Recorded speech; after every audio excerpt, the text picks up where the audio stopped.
이 세상에 가장 불행한 사람이 있다라고 하면 어떤 사람일까 할 때에 과거 지난 일에 붙들려서 미래를 잃어버린 사람이 가장 불행한 사람이다. 근데 의외로 우리 가운데 이런 사람들이 너무 많다는 겁니다. 미래를 잃어버린 이유가 가장 큰 이유가 과거에 붙들려 있기 때문이다 하는 것입니다. 오늘 성경에도 13절에 보시면 뒤의 것은 잊어버리고 그렇게 말합니다. 그 말은 과거 지난 일에 발목이 붙잡히지 않겠다는 겁니다. 과거에 지난 일에 발목이 붙잡히면 미래를 잃어버린다는 겁니다. 이 사실을 여러분들이 특별히 오늘 말씀을 통해 도전을 받기를 원합니다. 오늘 이제 우리 주일학교 아이들도 함께 있고 해서 제가 그림 파일을 몇 개 좀 준비를 해봤는데 화면 그림 파일을 한번 띄워주면 좋겠는데 주일학교 친구들 특별히 그림 앞에 한번 쫙 한번 볼까요? 저 친구들이 뭐 하는 친구들입니까? 서커스에서 코끼리가 뭐 앞발 들고 의자에 앉아서 재롱을 부리고 있는데 귀엽죠? 불쌍해요. 너무 보는 깊이가 너무 그런 깊은데 그중은 재미있다, 귀엽다 이렇게 해야지. 코끼리가 앞발 들고 의자에 앉아 있잖아요. 저 여러분들은 그래도 심성이 참 곱다는 생각이 듭니다. 그저 귀엽다 하기 이전에 얼마나 고통스러웠을까를 먼저 보시니까 정말 보는 눈이 남다르다 하는 그런 생각이 듭니다. 맞아요. 우리가 볼 때 코끼리가 뭐 재롱을 부리고 앞발을 들고 뭐 의자에 앉고 하니까 야 귀엽다, 재밌다 그러지만 한 번만 더 생각해 보면 코끼리가 재밌어서 저러고 있을까요? 아닐 거예요, 아마. 코끼리가 뭐 말을 알아듣고 저러지도 않을 터인데 저렇게 훈련받기까지 얼마나 고통스러운 시간을 보냈을까. 그 코끼리를 훈련하는 걸 보니까요. 저렇게 서커스단에서 말 듣는 코끼리로 만들기 위해서는 일종의 정신분열을 일으킨다 그래요. 그 말이 뭔가 하면은 자기 무리와 어울려서 살던 기억을 지워버리는 거예요. 그 기억을 지워버리는 의식이 있는데 코끼리를 그냥 밧줄로 싹 묶어놓고 완전히 그야말로 개패디뚜디 패는 거예요. 그래서 정신을 잃어버리게 만드는 거예요. 그러니까 충격요법으로 과거의 기억을 잃어버리게 만드는 거예요. 그러면서 이제 완전히 그냥 시키는 대로 듣도록 아주 잔인한 방법을 사용한다는 것이죠. 제가 다음 사진도 하나 더 있는데 보시면 이런 과정인 겁니다. 코끼리 그림 두 개 있죠. 어느가 오른쪽 새끼 코끼리죠. 새끼 코끼리일 때는 어디에 말뚝을 크지요. 큰 말뚝에 묶어둡니다. 그럼 어릴 때 코끼리를 잡아와가지고 저 말뚝에 묶어두면 저 새끼 코끼리가 저 말뚝을 뿌리치고 도망갈 수 있을까 없을까요? 절대 못 가는 거야. 아무리 몸을 써도 저 새끼 코끼리는 저 말뚝을 끊어버리고 도망을 가거나 할 수 없는 거야. 근데 계속 저래두면 어릴 때부터 코끼리 마음속에 어떤 생각이 들까요? 나는 절대 뭐 할 수 없어? 이 기둥을 뿌리치고 내가 마음대로 갈 수 없어 라는 게 머릿속에 계속 저장이 되는 거야.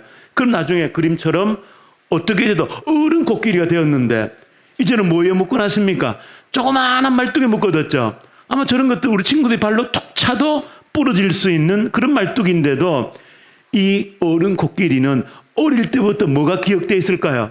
나는 절대 이 묶여진 것을 풀 수 있다 없다. 못 푼다라고 머릿속에 수백 번 수천 번 머리에 각인이 돼버린 거야. 나중에 이제 어른 코끼리가 되어서는 조그마한 말뚝에 묶어둬도 내가 한번 몸을 틀어서 몸부림을 쳐서 도망을 가야지 그런 생각 자체를 못하는 거예요.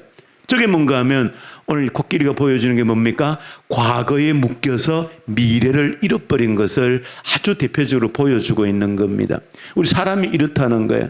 과거의 기억들이 나의 발목을 잡아가지고 뭐를 잃어버리게 한다? 미래를 잃어버리게 만드는 겁니다. 나의 지난 과거의 경험들이 있거든요. 여러 과거의 경험들이 있습니다. 실패의 경험도 있고 아픔의 경험도 있고 노력해도 잘 안 되는 그런 수많은 실패했던 경험들이 나의 발목을 꽉 잡아가지고 도무지 이제는 내가 뭘 새롭게 해보아야 되겠다라고 하는 모든 미래에 대한 가능성을 잃어버리게 만드는 거예요. 저 다음 그림도 하나 준비를 했는데, 얘는, 요 그림 보면 알아요. 우리 친구들. 안델센의 동화가 있죠. 어떤 제목이지? 미운 오리 새끼. 미운 오리 새끼. 저 이야기도 들으면 너무너무 재밌죠. 저 미운 오리 새끼가 누구예요? 나중에 보니까 미운 오리 새끼가 자기가 누구야? 처음에는 태어날 때 다른 친구보다 덩치가 더 커. 그러니까 구박을 받았을까 안 받았을까? 밥 먹을 때만 돼도 닌 왜 그렇게 많이 쳐 드시니? 그러면서 구박하지요.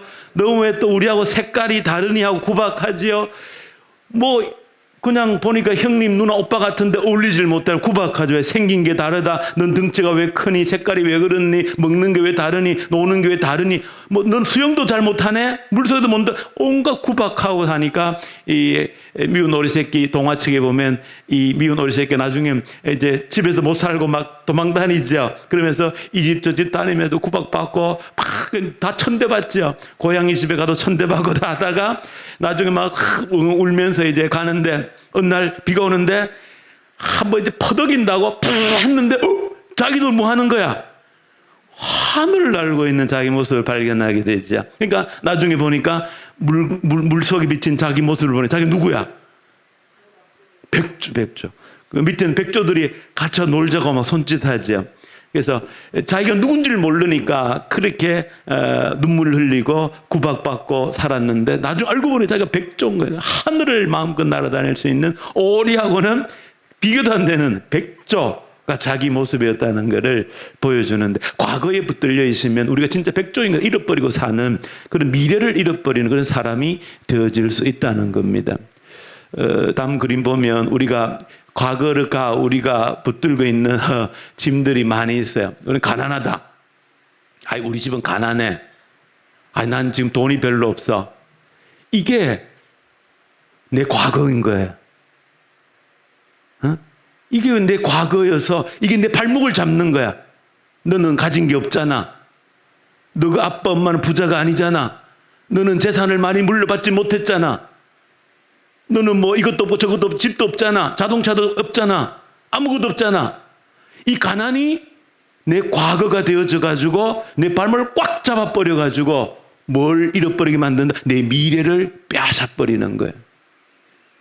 이런 사람들도 얼마나 많은지 몰라요. 우리 친구들 가운데 그런 친구들 많이 있어요. 우리 집 왜 부자가 아닐까? 나도 우리 집도 너무 부자는 좋겠어. 우린 부자가 아니고 나는 뭐도 아무것도 못해. 이런 친구들이 있는 거예요. 이런 친구들은 바로 가난이라는 것 때문에 발목이 잡혀가지고 미래를 잃어버리는 거예요. 미운 오리 새끼처럼 그 구박만 받다가 난 왜 이렇게 하다가 백조인지를 영원히 모르고 끝날 수도 있는 거예요. 또 볼까 어떤 사람 발목이 이런 또 화면에 자꾸 같이 또 건강에 발목이 잡혀 있는 이런 친구도 있어요. 나 왜 몸이 안 좋을까? 왜 몸이 왜 아플까? 발도 아프고 머리도 아프고 다리도 아프고 왜 그럴까? 난 또 내가 왜 좀 더 세계에서 제일 잘생기지 못했을까? 이렇게 자기 건강이나 이런 것 때문에 발목이 잡혀서 미래를 잃어버린 친구도 있어요. 또 어떤 사람도 있을까? 또 어떤 과거에 IQ. 나 왜 천재가 아닐까? 나 왜 공부를 잘 못할까? 다른 친구는 별로 노력 안 하는데도 내보다 훨씬 공부를 잘하니까 기분이 좋아 나빠? 기분 나쁘죠. 왜 저 친구들은 별로 내보다도 노력 안 하는데도 저리 공부를 잘할까? 이런 것 때문에 나는 왜 열심히 하는 것 같은데도 성격이 잘 안 나올까? 공부를 잘 못할까? 이게 내 과거가 되어가지고 발목을 꽉 잡아버려가지고 내 미래를 꽉 닫아버리는 그런 경우가 있는 거예요. 그런 친구들도 의외로 많고 우리 어른들 가운데도 그런 사람들이 많아요.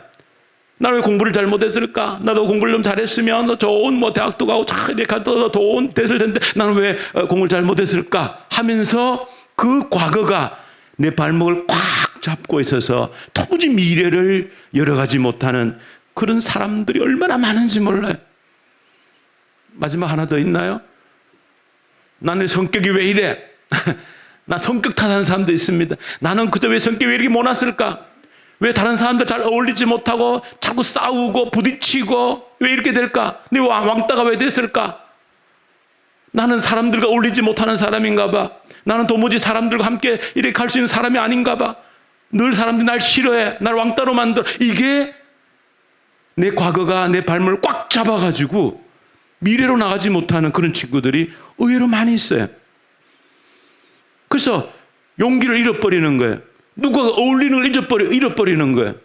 세상에서 마음껏 일하고자 하는 그 용기가 사라져버리는 거예요. 그래서 이런저런 우리의 과거가 우리 발목을 잡고 미래로 나가지 못하게 하는 일들이 얼마나 많은지 모릅니다. 근데 오늘 성경에 보니까 바울이 그런 이야기를 하는 겁니다. 과거가 지나간 일을, 그 일들이 너희들의 발목을 잡게 해서는 안 된다는 거예요. 과거 때문에 붙들려서 미래를 잃어버리면 안 된다고 이야기하는 겁니다. 그 바울은 나는 뒤에 것은 잊어버리고, 왜? 과거를 왜 잊어야 될까요? 가장 중요한 게 있다. 과거는 돌이킬 수 있다 없다? 변화시킬 수 없는. 근데 미래는 얼마든지 바꿀 수 있다 없다? 있는 거예요. 근데 바꿀 수 없는 미래 때문에 얼마든지 바꿀 수 있는 그 미래를 놓친다는 것만큼 불행한 일이 없는 거거든요. 그 많은 사람들은 바꿀 수 없는 미래에 붙들려가지고, 과거에 붙들려가지고 바꿀 수 있는 미래를 만들지 못하는, 미래를 바꾸지 못하는 그런 사람들이 너무 많다는 거예요. 이번 주에 구약 성경 역대기 읽었는데, 역대기 4장에 위대한 인물을 한 분 소개하고 있죠. 그분은 별로 원래는 안 유명했는데 책이 한 권 나오면서 유명해진 분이지. 성경에 이름이 딱 거기밖에 안 나와. 역대상 4장 9절 10절에서 거기밖에 안 나와. 누구죠? 야베스. 거기 9절에 10절에 두 번밖에 이름이 등장한, 성경 전체 두 번밖에 안 나옵니다. 근데 아주 유명해졌어요. 누가? 브루스 윌킨스라는 분이 책을 썼어. 어떤 책 제목 썼죠? 여러분 읽어보시면 조그만 소책자인데 야베스의 기도라고 하는 책을 썼거든요. 그래서 그분이 아주 유명해졌습니다. 많은 책들이 팔리고 우리나라 성도님들도 많이 그 책을 사서 읽었거든요. 근데 그분이 그 야베스의 기도를 가지고 우리에게 도전하는 게 뭔가 하면 과거에 붙들리지 말자는 거예요. 이 야베스는 과거에 붙들리는 사람이 아니고 과거를 과감하게 단절시키고 미래를 열어갔던 사람이 야베스인 거예요. 근데 뭐로? 기도로 그렇게 했다. 그렇게 만들어. 기도를 가지고 야베스는 그 과거를 끊어버렸다는 거예요. 그리고 미래를 열어갔다는 거예요. 그게 야베스의 놀라운 점이거든요. 야베스는 그의 이름 자체가 뜻이 뭔가 하면 고통이라는 뜻을 가지고 있습니다. 이스라엘 사람들은 자식의 이름을 지을 때 그냥 짓는 것이 아니고, 우리나라 사람들은 그냥 좋은 의미, 좋은 뜻을 가지고 이름을 짓지만은 이스라엘 사람들은 그 이름에 사실은 독특한 뜻이, 의미가 있어요. 그 아이가 환경이라든지 뭐 집안 환경, 나라 환경, 여러 가지 하여튼 그 특별한 의미를 담아서 이름을 짓는데, 야베스는 이름 자체가 고통이라는 뜻을 가지고 있는 겁니다.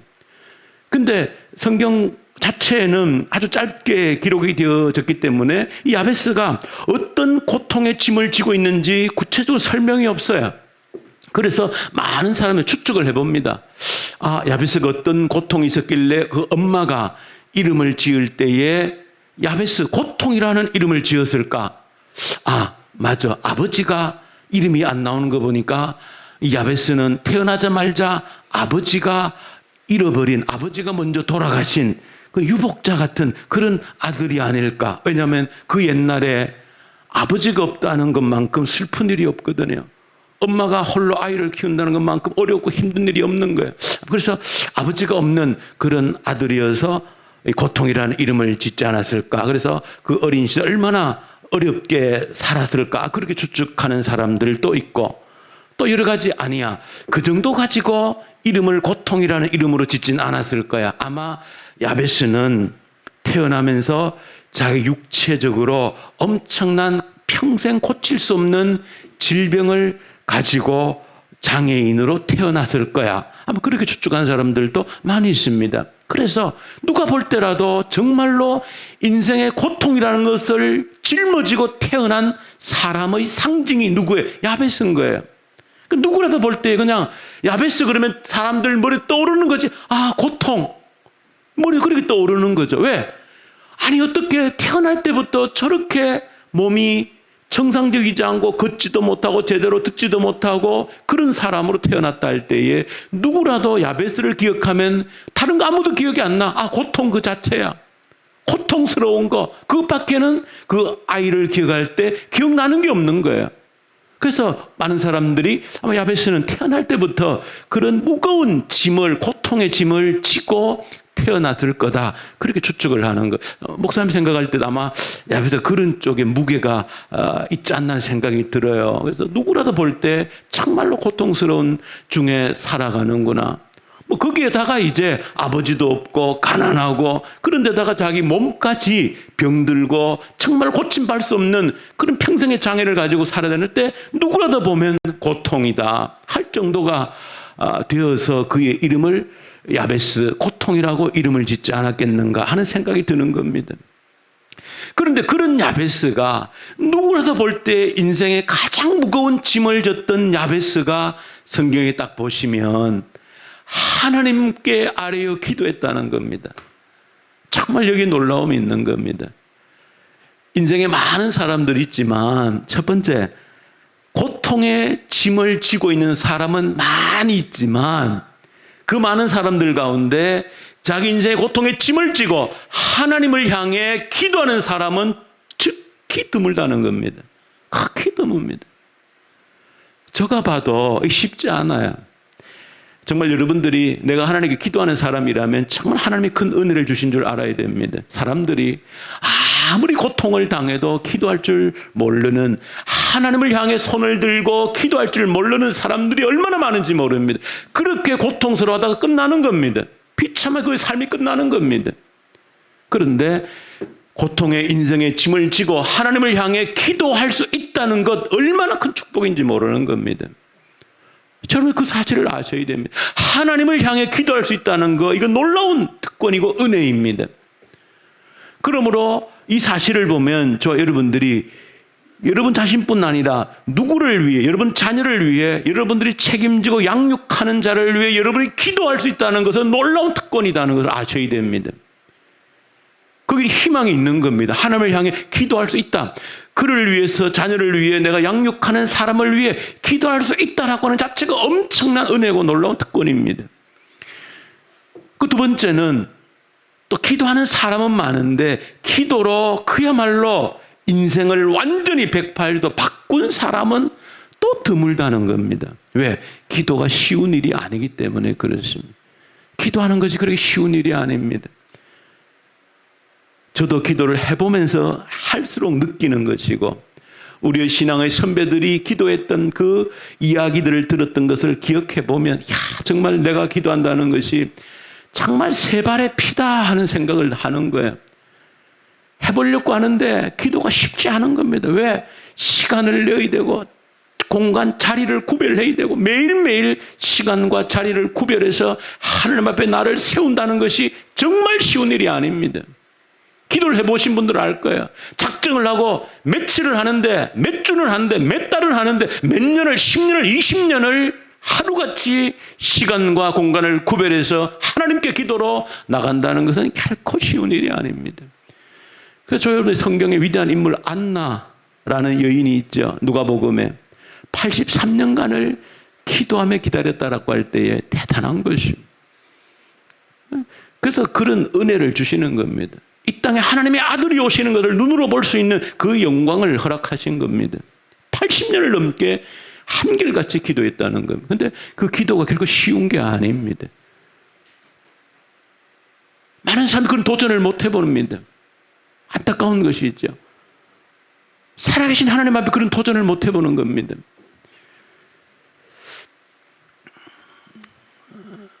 새벽 묵상 때도 제가 간략하게 소개한 인물이 있는데, 우리 친구들은 그래도 우리나라 사람이기 때문에 꼭 기억할 저는 인물이라 생각합니다. 얼마 전에 돌아가셨죠. 그분이 쓴 책도 여러 권 있고, 강영우 박사님 계시죠. 정말 보면 야베스와 같은 그런 인생 그 자체인 것이죠. 아버지는 일찍 돌아가셨고 어머니와 누나 함께 사는데, 중학교 때 친구들하고 공놀이 하다가 공이 눈에 막 바로 이렇게 맞아서 눈을 실명한 겁니다. 앞이 보이지 않는 겁니다. 그걸 본 어머니가 충격받아서 돌아가셨습니다. 아들이 갑자기 친구 놀다가 눈을 실명해 버리니까 어머니가 충격받아서 돌아가셨습니다. 그러니까 이제 누나하고 둘밖에 없지요. 그 이제 누나는 이제 앞을 못 보는 동생을 위해서 고등학생이었는데 학교를 포기하고 동생을 위해서 공장을 다니면서 동생을 먹여 살렸죠. 근데 너무 과로하는 바람에 누나까지 과로사로 죽게 되어집니다.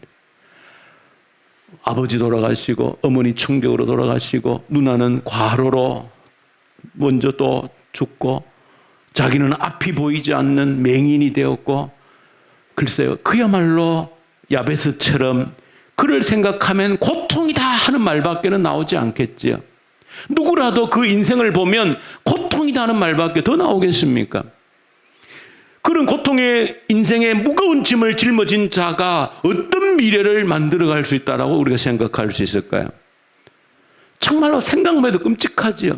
우리에게 그런 일이 닥친다라고 하면 내가 도대체 그런 상황에서 어떤 것을 기대할 수 있겠습니까? 아무리 이제 가족도 없고 다 죽고 나는 앞을 보지 못하는 그런 처지에서 도대체 무엇을 할 수 있겠습니까?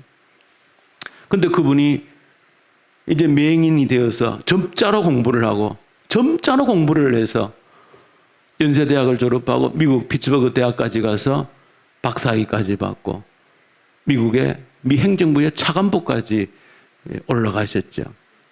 하나님이 그렇게 쓰시는 것은 하나님을 향해 손을 들 때에 어떤 일을 할 수 있는지를 보여주는 상징적인 인물이 되어지는 것이죠. 하나님을 향해 손을 들 때 우리의 고통이 어떻게 바뀌는지를 그래도 상징적으로 우리에게 보여주고 있는 인물이 되어지는 것이죠. 야베스가 바로 그런 인물이기 때문에 우리에게 소개를 하고 있는 겁니다. 하나님을 향해 고개를 들 때 하나님께서 우리 인생의 고통의 짐을 가지고 어떻게 역사를, 오늘 성경의 야베스의 9장 10절에 4장 9절 10절에 보면 그 고통을 가진 야베스가 하나님을 향해 손을 들고 일어났을 때에 그의 삶의 지경이 넓혀졌다고 그랬습니다.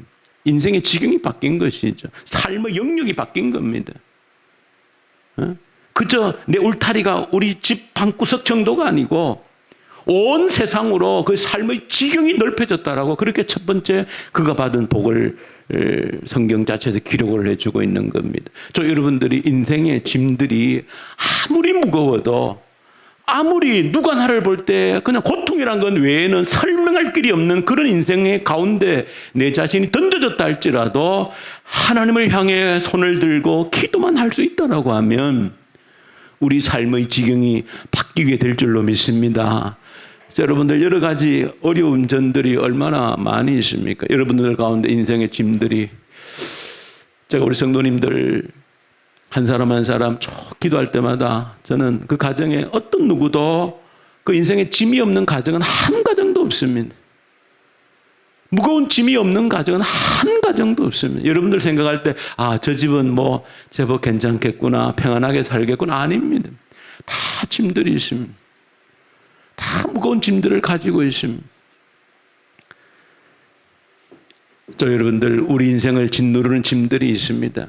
그런 짐들을 주시는 것은 하나님의 뜻이 있음을 저는 믿습니다. 그 짐들이 우리를 하나님을 향해 손을 들고 일어나게 하는 징검다리가 되는 겁니다. 참 우리는 한때 때로 생각하기를 평안하기를 원하고 아무런 고난이 없는 삶을 참 그렇게 기다릴 수 있지만 그러나 그걸 하나님 모르셔서 우리에게 짐을 허락하시는 건 아니라는 겁니다. 짐을 통해서 그 고난을 고통을 통해서 하나님이 우리를 일으키시고 우리를 새 사람으로 세우셔서 우리의 삶의 지경을 넓혀 가시려고 하는 하나님의 뜻이 있다는 것을 저 여러분들이 기억하고 제가 바라기는 우리 모든 성도님들 과거의 실패가 과거의 흔적들이 내 발목을 잡고 우리의 미래를 닫아버리는 그런 저 여러분들 되지 않기를 바랍니다. 개인적으로도 그러하셔야 되고요. 여러분들 가정적으로도 그렇게 하셔야 됩니다. 우리 가정이 이때까지 이랬으니까 뭐 별 볼 일 있겠나? 아닙니다. 내 개인적으로 지금까지 내 평생 이렇게밖에 살아오지 못했는데 내 남은 생에 도대체 얼마 살고 뭘 할 수 있겠나? 아닙니다.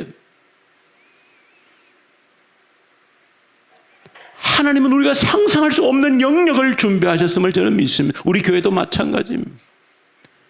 지금까지 이래 왔으니까 앞으로 뭐 별 볼 일 있겠나? 아닙니다. 하나님이 우리를 한번 쓰시겠다라고 하면 저는 기도합니다. 이 땅의 모든 교회에 감동을 주고 용기와 희망을 줄 수 있는 그런 교회가 저는 되어질 수 있음을 믿습니다. 왜? 그런 가능성이 하나님을 향해 손을 들고 기도하는 곳에는 그런 가능성이 존재하는 겁니다. 그래서 기도하는 겁니다. 그래서 기도하는 겁니다.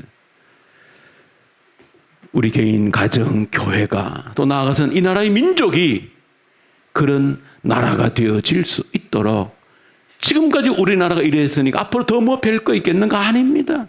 우리가 기도하면 하나님께서 이 나라를 통해서 온 세상을 한 번 더 변화시키고 회복하는데 이 나라를 쓰실 줄로 믿습니다. 우리가 하나님을 향해 기도하느냐 하지 못하느냐 거기에 달려있다는 것 기억하고 우리의 과거가 우리의 미래를 붙들지 않도록 우리 간절히 기도하고 승리하는 저 여러분들 되시기를 간절히 소망합니다. 우리 주님 아버지 감사합니다. 주님, 우리의 지난 흔적이 우리의 발목을 잡지 아니하도록 도와주시옵소서. 과거를 떨쳐버리고 앞에 있는 것을 잡으려고 미래를 향하여 하나님을 향하여 일어서는 저희들 되게 하여 주시옵소서. 우리 주 예수님 이름으로 기도 올려드립니다. 아멘.